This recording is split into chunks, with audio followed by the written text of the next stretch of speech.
We finally come to the end of all the authentication protocols we need to know for the Security Plus exam, and we're rounding it out with Kerberos, which is a conversation we need to have starting right now. You're watching IT Pro TV.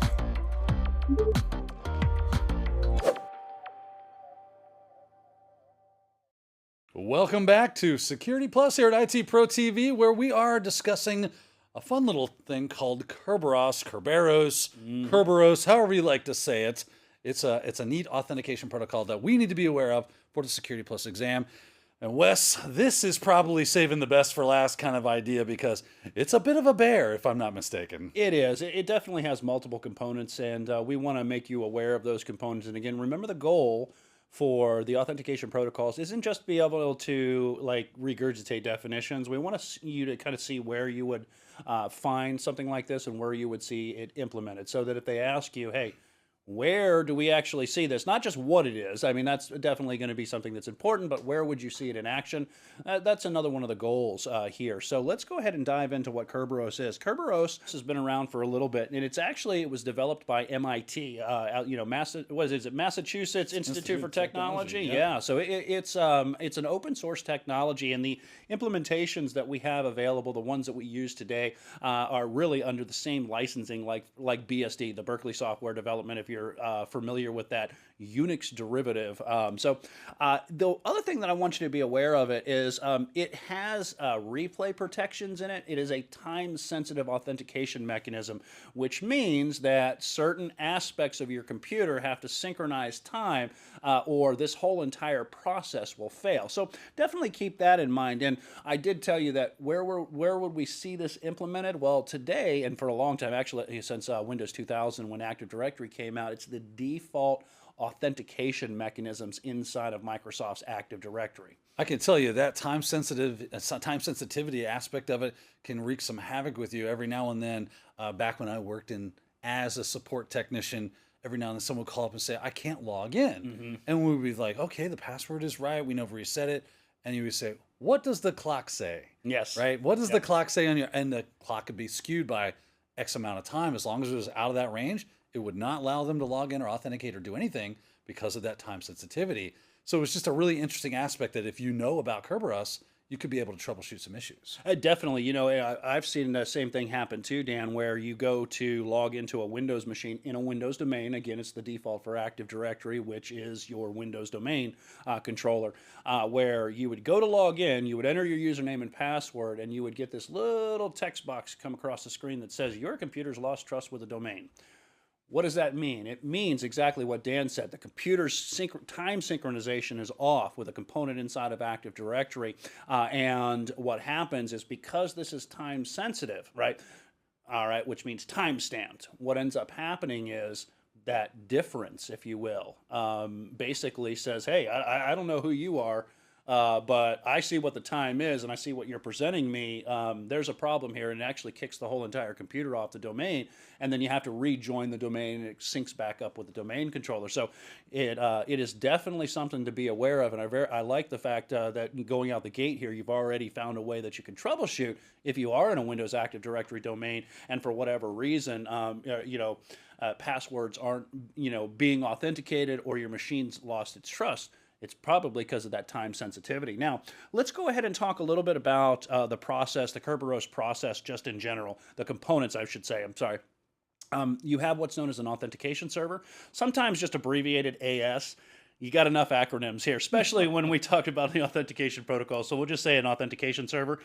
You also have what's known commonly as a KDC, that's a key distribution center, as well as a ticket granting ticket. You'll hear the term TGT, and when I log into the domain, and again, we'll look at the process a little bit more, that's what my computer is going to store on my behalf. And then you have what's known as the ticket granting service. Okay, so in non-Windows based implementations, you could see these components separated between machines, all right? In a Windows machine or a Windows environment, in a Windows corporate domain, every one of these roles is all bundled into a domain controller's functionality. So I want you to be aware of that. That yes, in non-Windows implementations, you might see that these roles might be performed by more than one, let's say, device, like a server on your network. In a Windows domain, it's all one individual machine, and or it could be multiple machines for multiple domain controllers. But all of that functionality is stored inside of that domain controller. And I mention that because when we get into the process, you're going to see all of those services, but you're going to see a user and you're going to see a Kerberos server, right? So just understand that in the context that I'm talking about right here, we're really just saying today for this, that's the Active Directory domain controller that's performing all of those functions. It is the authentication server. You log into your credentials, Active Directory has a database, it stores your usernames and passwords, it says, yes, I know who you are. It gives you the TGT, so it's the key distribution center, if you will, and we'll talk about those session keys coming up. So let's talk about the process a little bit more. The authentication request is going to come in just like all the authentication protocols that we've been talking about. The authentication is going to be validated and verified, and what you're going to receive back is an encrypted TGT. This is where the ticket granting ticket comes into play. Now, the TGT is going to be stored on your computer, all right? And that TGT, that ticket granting ticket, is time-stamped. This is where that problem comes in. More Dan was time mentioning. sensitivity, yeah. Absolutely. And it's funny, in a Microsoft environment, you can actually go in and change the SKU. You can increase it or decrease it to whatever it is. Because some networks might be a little more laggy than others. That's right. So you might not fall within the standard parameters. I believe the default, if I remember, and I don't, it's always one of these things where it's in seconds. Yeah. Who counts in seconds? But 600 seconds? It's like 5 minutes, Yeah. I think is It's what crazy, it is. And yeah. like you said, you can fluctuate that a little bit. But I want to just real quick stick on that time sensitivity, all right? So let's say, and I don't have a diagram for our, well-groomed, hooded hacker here, but let's say Dan is actually, he gets out there and let's say he grabs that TGT, okay? Later on, he decides, Wes isn't in the office anymore, but I got his ticket. And he decides to pass it back to the Kerberos server, in this case, the domain controller for our conversation purposes here. And he looks at those, the authentication server, in this case, says, I see that's a TGT.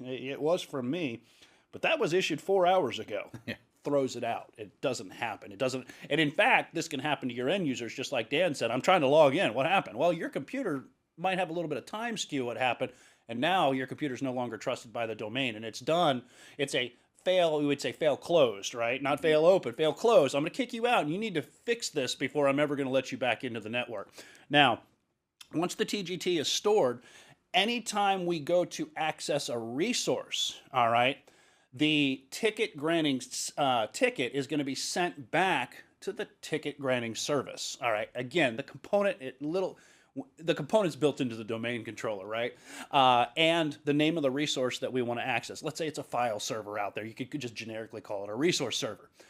The Kerberos server, in this case, it's going to inspect the ticket. It's going to make sure that the timestamp information is accurate. All right, we're already logged in, by the way. This isn't the login process. We're already logged in, right? Going to make sure that the timestamping is correct. If for whatever purpose you've stored that TGT and then your computer time skews, that TGT is going to be discarded, and again, you're going to have that problem. So just keep in mind this whole process is very time sensitive. Now, what is going to happen is the TGT doesn't just, you can't just gain access to the resource. The ticket granting service that's built into the server is going to issue a session key, sometimes called a session ticket. I'm not going to get mixed up in the jargon, right? It's a separate ticket.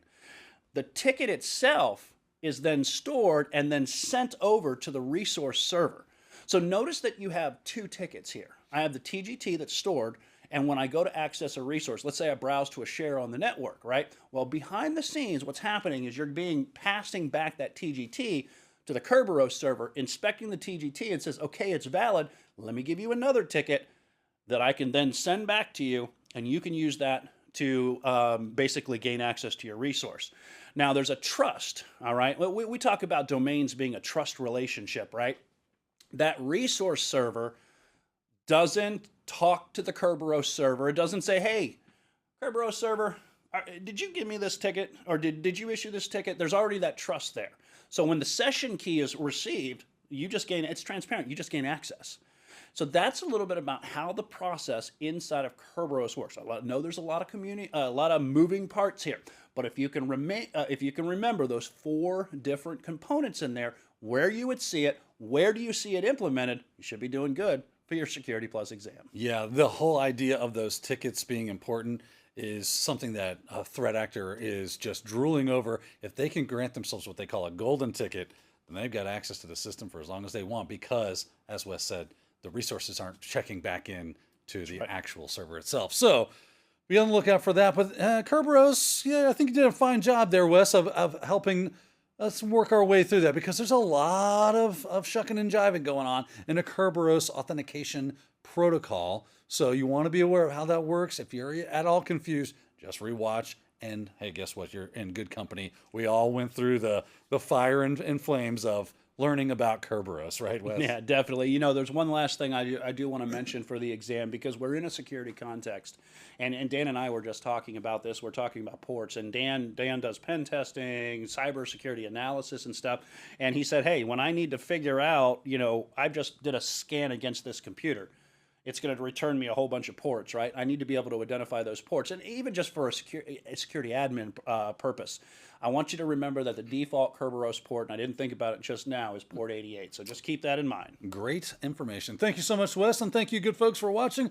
We're calling it a day on this episode, but as we always say, except for the last episode, there is more to come in this series, so we look forward to seeing you then. Until then, everyone, have yourself a great day. Thank you for watching IT Pro TV.